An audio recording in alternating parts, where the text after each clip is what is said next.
Men Ochiljonova Yulduz Respublika o'rta tibbiyot va farmatsevtika xodimlari malakasini oshirish va ularni ixtisoslashtirish markazi Jizzax filialida o'qituvchi lavozimida faoliyat yuritib kelmoqdaman.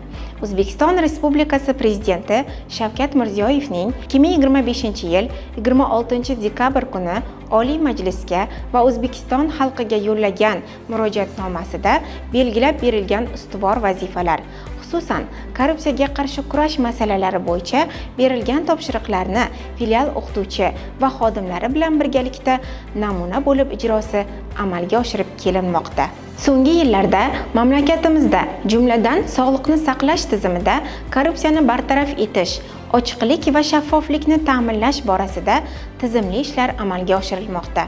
Jumladan 2025-yil 21-apreldagi 147-sonli prezident qarori bilan tasdiqlangan korrupsiyadan xoli 5 ta soha dasturi doirasida sog'liqni saqlash tizimini korrupsiyadan xoli soha sifatida shakllantirish vazifasi qo'yildi.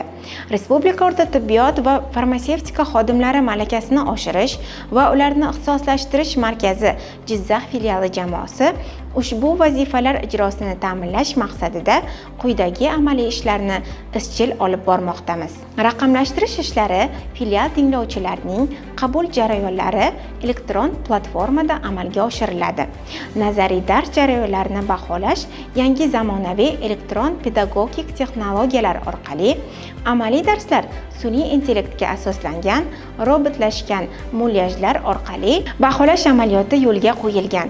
Yakuniy nazorat jarayonlarida inson omilisiz kompyuterda amalga oshiriladi. Filialning kirish va barcha joylariga korrupsiyaga qarshi targ'ibot materiallari joylashtirilgan.